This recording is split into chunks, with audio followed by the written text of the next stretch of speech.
Assalamualaikum warahmatullahi wabarakatuh. Good afternoon, learners.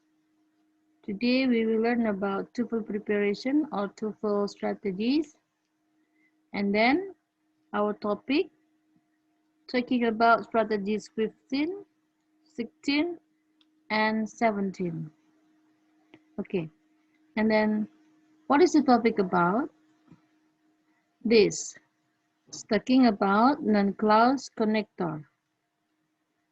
What is clause? For the deep information, I have uploaded my explanation about the differences or the definition between word, phrase, and clause, also sentence, in some videos. I will show the link of the video. I will inform you in the description. Jadi kalau mau tahu informasi lebih jauh terkait definisi dari kata, frase, klausa, dan kalimat, itu ada linknya, link videonya di deskripsi di video ini. Okay. Now we will continue that noun clause. Jadi klausa kata benda itu adalah klausa yang berfungsi sebagai kata benda. Berdasarkan posisinya, it divided into 3 types. Number 1, noun clause as object or verb. Jadi di sini noun clause posisinya itu bisa sebagai objek dari kata kerja. I know when he will arrive. Know, this is verb, and then when he will arrive itu adalah noun clause. Ada juga noun clause posisinya sebagai object of preposition. I'm concerned about when he will arrive. About is preposisi, when he will arrive, that is noun clause. Ada juga di sini noun clause yang posisinya a subject. Karena sebagai subjek, maka posisinya in front of the sentence. Then this is, when he will arrive is not important. Nah, ketiga ini adalah menunjukkan dari noun clause berdasarkan posisinya di sebuah kalimat. Oke, this is the pattern. Ini adalah pola dan juga noun clause itu ada konektornya. Nah, ini konektornya atau conjunction yang biasa digunakan. Seperti ini. What, when, where, why, and then how, whatever, apapun, whenever, kapanpun, whether, apakah, if, and then that. Nah, kalau pattern-nya ataupun structure-nya untuk noun clause as object itu adalah subject verb, I know. Noun connector, what. Subject verb, you did. Oke. Sedangkan kalau misalnya untuk ini, noun clause as subject, maka di sini posisinya adalah noun connector. Setelah itu subject verb, and then verb. Posisinya bedanya what-nya ini ada di depan ya, karena sebagai subject.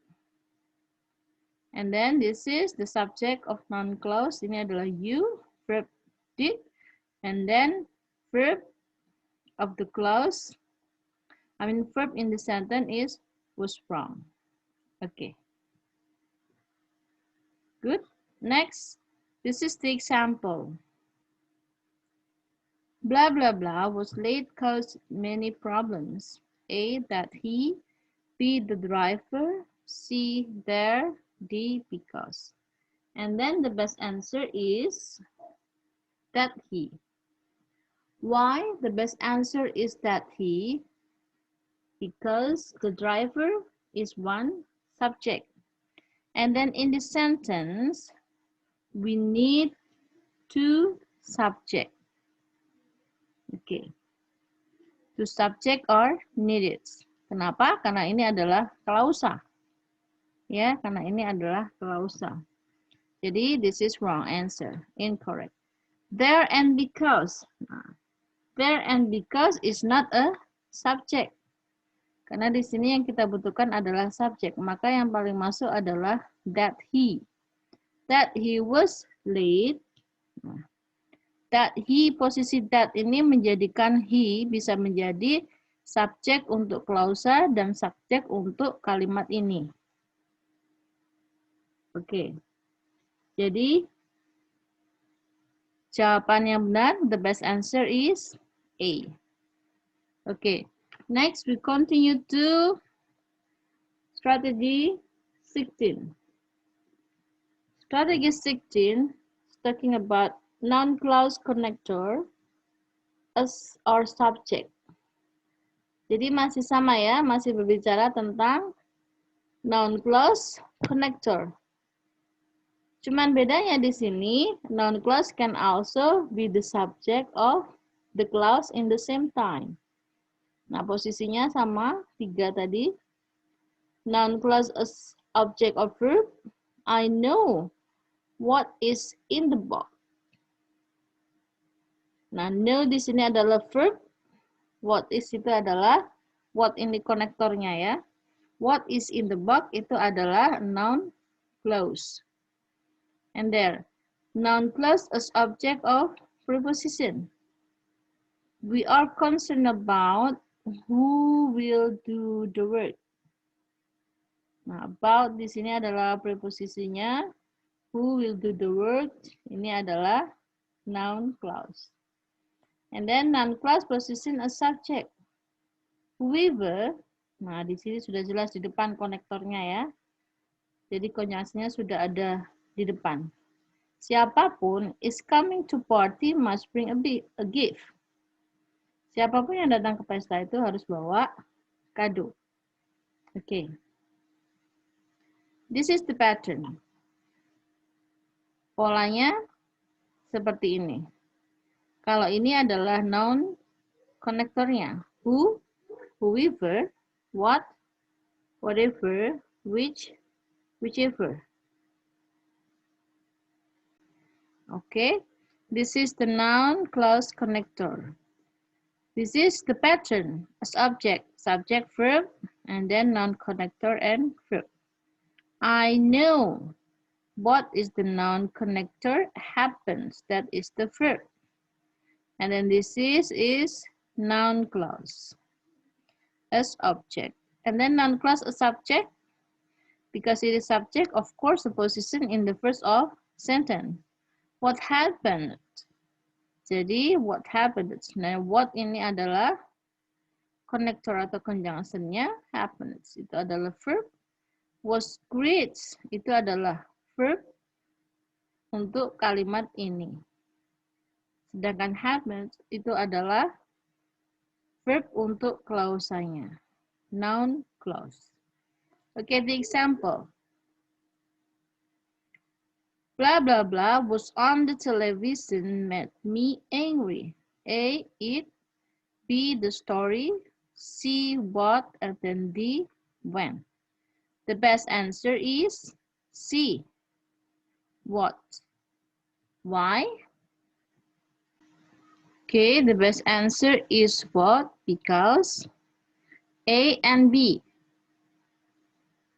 Okay.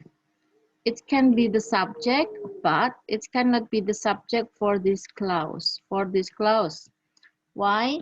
Because in this sentence, there are one clause, and then we need two subjects.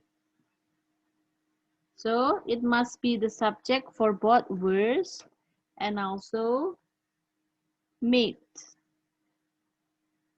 When? Answer D is incorrect. Why? Because it cannot be the subject for when. And then the best answer is what. What was on the television made me angry. What is the subject of verse in this clause, in this noun clause, and then it can also, the noun clause, become the subject of this sentence. What was on the television? That is the noun clause, the subject of this sentence. Made me angry. Okay. Made me angry. This is the verb. Okay. So the connector in front of the position of the noun clause is a subject. Okay, next. Okay, this is the last strategy. Strategy 17 in this topic. That is adjective clause. Adjective clause connector. What is adjective clause? This is a clause that describe, yang mendeskripsikan atau yang memodify kata benda ataupun kata ganti. Ya, ini sudah kita bahas sebelumnya di part of speech terkait adjective. Nah, posisinya itu langsung setelah kata benda yang dijelaskan. Contohnya seperti ini. The woman is filling the glass that she put on the table. Jadi posisinya di sini, the woman is filling the glass. Nah, that she put on the table. Nah, ini adalah adjective clause connector. Nah, kalau yang di sini juga sama, ini adalah adjective clause connector yang mendeskripsikan kata benda yaitu the glass. Tuh, ya. Okay. This is the pattern, the structure, and then this is the clause connector. Itu adalah whom, untuk orang, siapa, which for thing, untuk benda, that for people or things. Itu. Sedangkan patternnya, tadi sudah ada contoh yang pertama ini sesuai ini ya. Subject, verb, and then adjective, connector, and then verb. I like the book. I, subject, like, verb. Adjective connector. Nah, adjective connectornya adalah which. You, a subject, recommended as verb. Okay, and then this is the second pattern. Pola yang kedua, untuk strukturnya adalah subject dulu, the book. Ini, noun. Which itu adalah adjective connector. Jadi karena thing maka pakai which. Kalau misalnya di sini diganti Rudy, nah maka diganti whom. Seperti itu. You recommended was interesting. You di sini adalah subject. Recommended adalah verb. Was interesting di sini adalah verb. Jadi ini adalah adjective clause. And this is also adjective clause. Okay, now we move to the example. The gift blah blah blah selected for the bride was rather expensive. A because, B was, C sin, and then D which we. Okay, what is the best answer? The best answer is which we. Why? Because as the previous example, seperti contoh yang sebelumnya,